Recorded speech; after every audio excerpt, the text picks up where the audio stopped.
Shalom, perkenalkan nama saya Nasrul Muhammad Tobi dari Prodi Informatika dengan NIM 11S249. Nah, di sini saya menjelaskan tentang perbedaan UTS di mana ada Facebook. Nah, kita pertama-tama diberikan kelas diagram.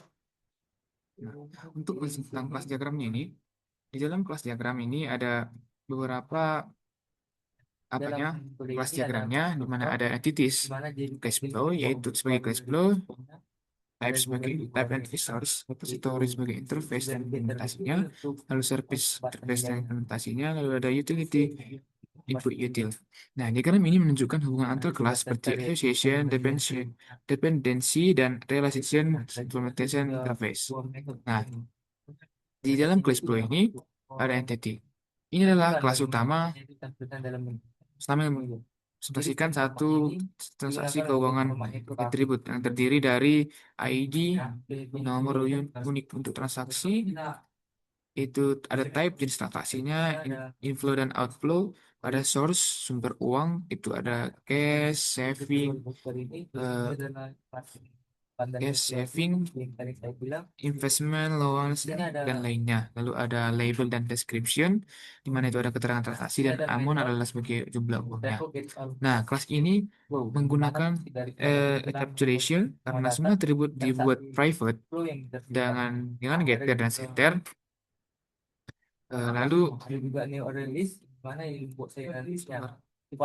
Lalu ada static counter. Ini untuk memberi ID audio otomatis. Lalu ada toString digunakan untuk menampilkan data dengan format rapi di konsolnya. Lalu kita berangkat ke enumeration, e-type, dan e-source-nya. Nah, bagian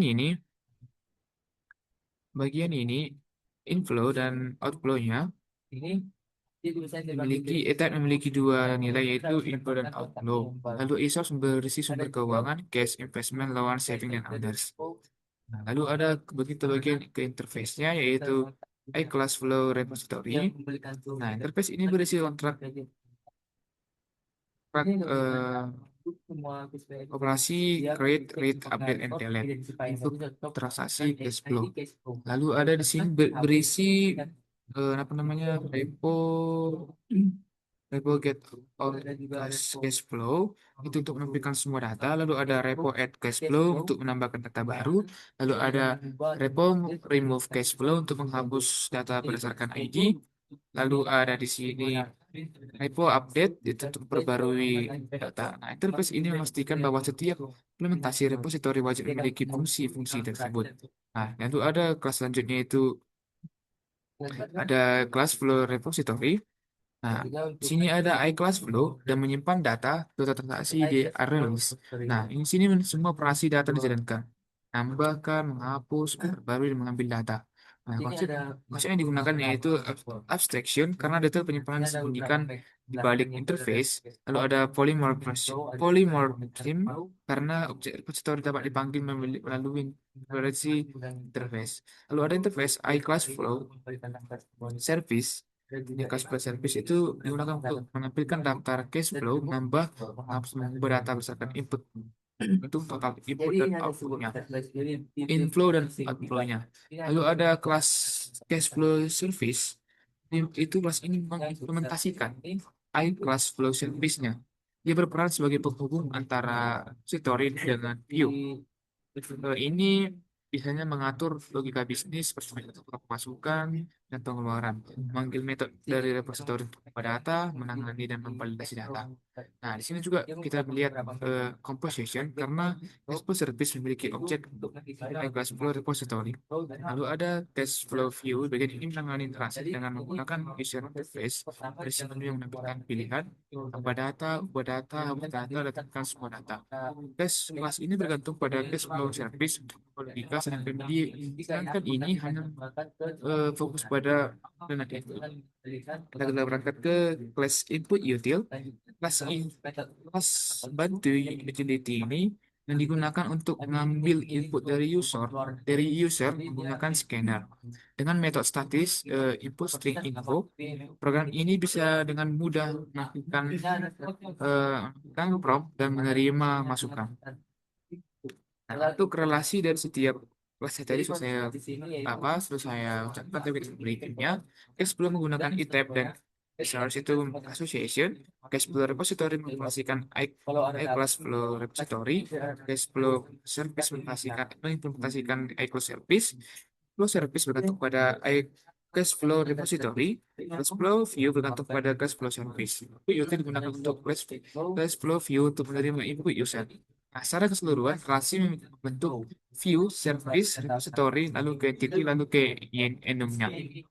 Untuk kesimpulan diagram ini, program menggunakan konsep eh, model view controller, di mana untuk memanfaatkan eh, FCAPS, subsimulation, abstraction, polymorphism, dan composition. Struktur ini juga memudahkan untuk memudahkan pengembangan, misalnya menambahkan fitur simpan ke file atau koneksi database tanpa ubah semua bagian. Nah, lalu selanjutnya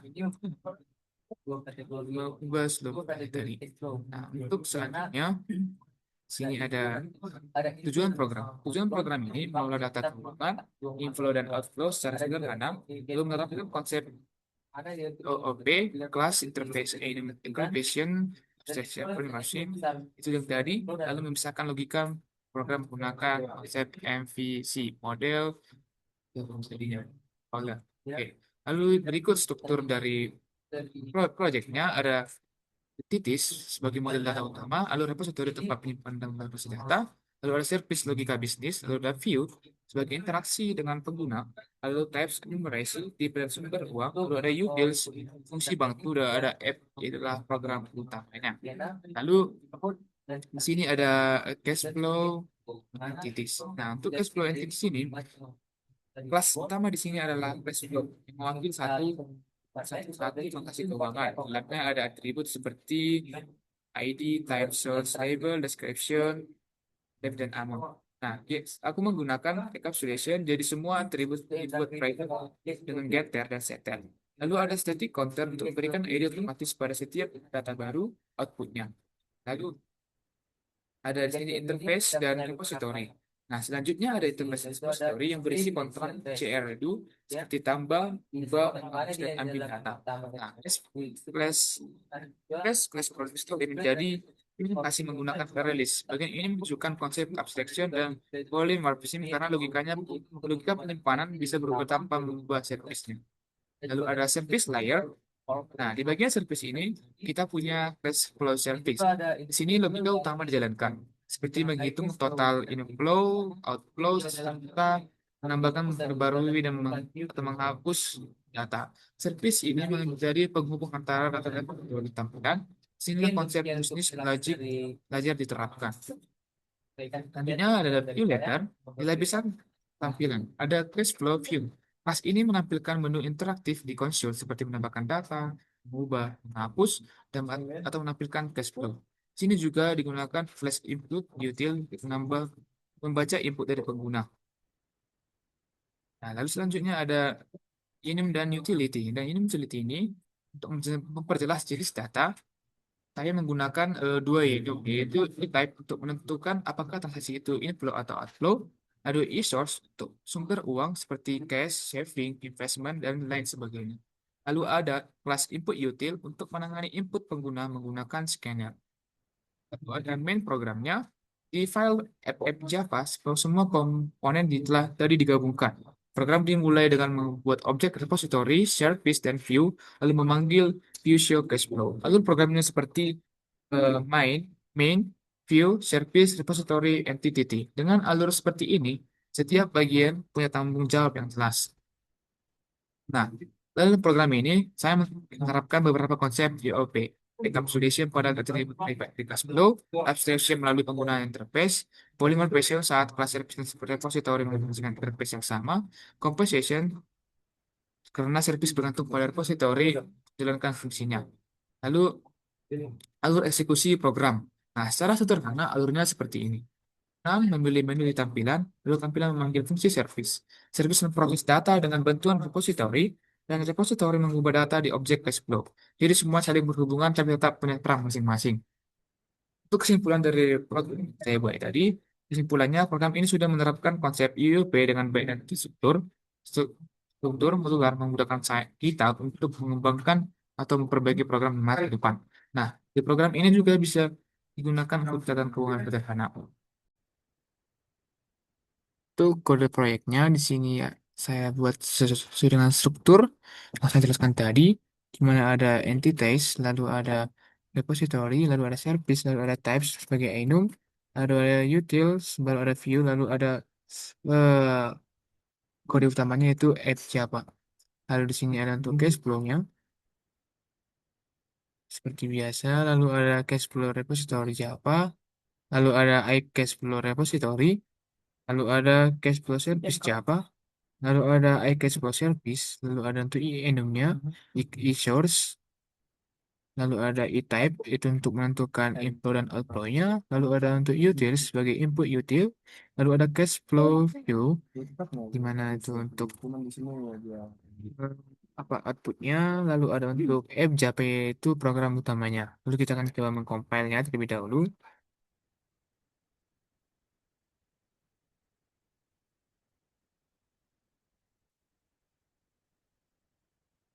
Langsung tercompile, kita akan coba untuk bikinnya, ngerun. Nah, kita diminta untuk memasukkan inputnya. Kita akan langsung ambil dari modul.